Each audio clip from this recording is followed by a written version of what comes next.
E aí pessoal, sejam todos bem-vindos ao Espaço Química e hoje daremos continuidade à nossa playlist aí de termoquímica e hoje falaremos aí exclusivamente de fatores que influenciam na entalpia, beleza? Se você caiu de paraquedas por aqui, não se esqueça de se inscrever para nunca mais perder nenhum vídeo aqui do nosso canal. Então o primeiro fator é a influência das quantidades de reagentes e de produtos. Vamos imaginar aqui a seguinte reação. Então, hidrogênio reagindo com oxigênio produzindo água, né? Duas moléculas aí de gás de hidrogênio reagindo com gás de oxigênio, produzindo aí duas moléculas de água. Então, a quantidade de energia liberada, né? A entalpia liberada, a variação de entalpia, é menos 485,8 kJ, beleza? Então, se nós fizermos alguma alteração aí nos reagentes ou nos produtos, tá? A gente vai ter também uma mudança aqui no ΔH. Vamos imaginar o seguinte, vamos dividir toda essa equação química aqui, essa equação termoquímica, por 2. Então, se eu dividir por 2, aqui vai ficar quanto? Só H2, né? Mais, se eu dividir por 2, aqui vai dar 1 meio de O2. Aqui vai dar o quê? Apenas uma molécula de água, não preciso nem colocar. Então, o que vai acontecer aqui com o meu ΔH, com a minha variação de entalpia? Justamente, é isso que você imaginou mesmo. Vou dividir também por 2, tá? Vou dividir também por 2, porque eu dividi toda a equação termoquímica por 2. Então, aqui vai dar 242,9. Um outro fator aí é a influência do estado físico dos reagentes e dos produtos da reação, beleza? Vamos imaginar essas três situações aqui. Eu tenho hidrogênio reagindo com oxigênio produzindo água. Só que a água aqui, ela é na forma de vapor, beleza? Então eu tenho esse ΔH aqui, menos 242,9 kJ por mol. Aqui eu tenho também a mesma reação, só que aqui eu tenho o meu produto, água, no estado líquido. Então, o ΔH nessa situação aqui é 286,6 kJ por mol, libera aí, beleza?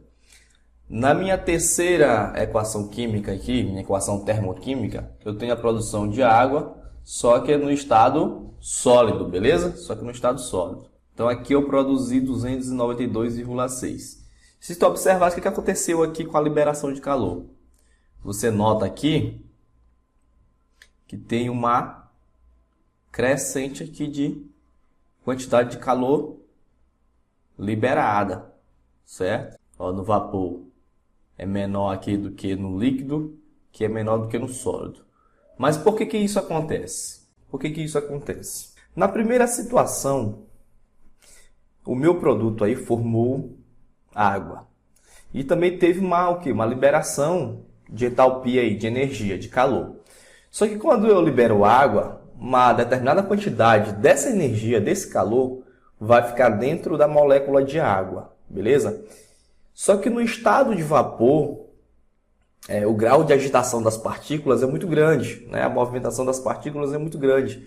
Então ali tem uma grande energia, beleza? Então, aqui tem a quantidade máxima de energia dentro dessa molécula aqui de água.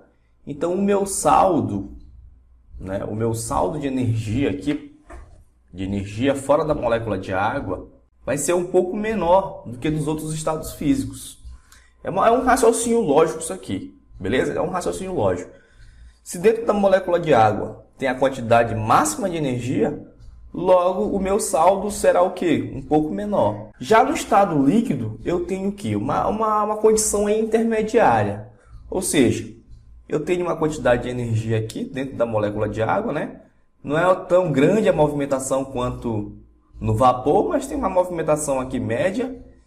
Portanto, a liberação de energia, o meu saldo de energia, na verdade, aí vai ser um pouco também intermediário. Por outro lado, quando eu tenho a produção da molécula de água no estado líquido, o que ocorre no estado, a produção de água no estado sólido, o que ocorre no estado sólido? As moléculas ali, elas estão muito concentradas, as partículas, na verdade, estão muito concentradas, não tem uma movimentação tão grande, tá certo? Se não tem uma movimentação tão grande, aqui a energia, né, a quantidade de energia dentro da molécula de água no estado sólido, ela é o quê? Ela é mínima, beleza? Ela é mínima.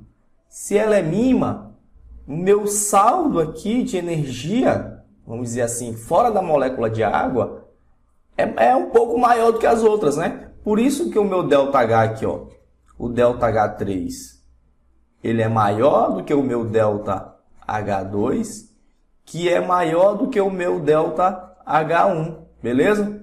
Então, o estado físico aí, tanto aí dos produtos quanto dos reagentes aí, é um fator que influencia diretamente no ΔH. Lembra que todos eles liberam energia, mas uns vão liberar mais energia do que outros, dependendo do estado físico, beleza? Então, não sei se deu para você entender.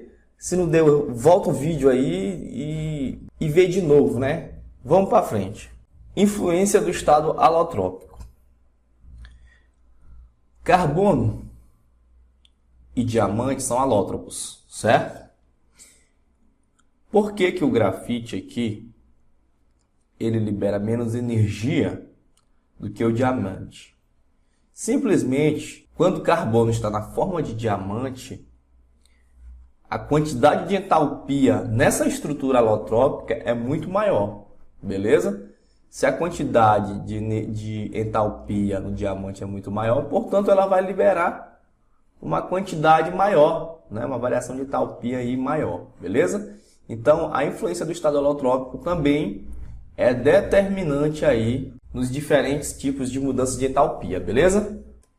Então, como regra aí, a gente pode dizer que a forma alotrópica de entalpia maior, ela é mais reativa.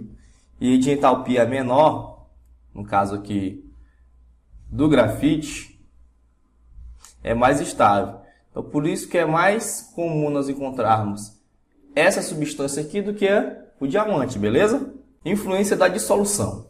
Existem algumas substâncias que, colocadas em meio aquoso, ele faz uma dissociação e libera calor, outras também absorvem calor, né? A gente pode observar na questão do frasco. Tem alguns que liberam muito calor, que o frasco ali, o becker, por exemplo, fica muito quente. Outras que a gente bota a mão lá no becker e fica um pouco gelado. Vamos imaginar aqui a situação do H2 e a CO4, né? O que ocorre? Quando eu coloco, por exemplo, a quantidade de mols aí em ácido sulfúrico, se eu botar 0, a quantidade de calor liberado também é o quê? 0. Isso eu estou falando de dissolução, beleza? Se eu coloco a quantidade de 1 mol de água na substância H2SO4, nesse ácido aí, eu vou liberar menos 28. E assim vai. Se for 2, menos 40,9. Se for 4, menos 54,3. Se for 8, menos 63,1. Se for 16, menos 70,2. Vai chegar um momento em que eu vou colocar uma quantidade infinita de mol de água e a minha quantidade de calor liberado vai ser a mesma, ou seja, vai se manter constante.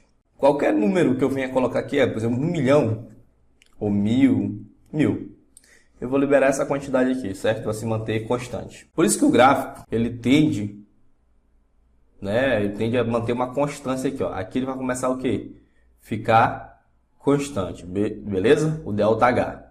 Então, a quantidade de água que você coloca em determinada substância, ela é um fator aí determinante para você verificar a questão da variação de entalpia. Dependendo da quantidade de água que você coloca, você vai ter uma produção de entalpia, ou seja, de variação de entalpia diferente, beleza? Exemplo, isso foi o ácido sulfúrico que nós demos aqui como exemplo, beleza? Influência da temperatura. Se tu observar aqui, na primeira equação, eu tenho o ΔH 183,9 kJ, isso aqui a 15 graus Celsius. E aqui eu tenho 184,1 a 75 graus Celsius. Aí eu te pergunto, qual das duas aí tem uma variação de entalpia maior? Claro, né, que libera mais calor aqui no caso. É justamente o 184. Note que a temperatura aqui é o quê? Diferente. Portanto, aí se eu aumento, se eu tenho uma temperatura maior, a quantidade de calor liberada também será o quê? Maior. Aqui eu tenho um gráfico aqui a 15 graus Celsius e aqui a 75 graus Celsius. Note aqui que há uma diferença, né, de variação de entalpia, beleza? Influência da pressão. A influência da pressão. E aí, a pressão influi? A pressão ela praticamente não influi nos calores da reação, que envolve sólidos e líquidos, né? Então a gente nem considera isso aqui para efeito de termoquímica, para efeito de cálculo. Mesmo em gases, isso aqui, a influência também é muito pequena, beleza? Então a gente desconsidera essa questão da pressão. Equação termoquímica. Sempre que a gente falar de equação termoquímica, se você ver, por exemplo, uma situação como essa aqui, que ele dá a equação, dá o ΔH, dá a temperatura e dá a pressão, isso aqui é um exemplo clássico aí de equação termoquímica, beleza?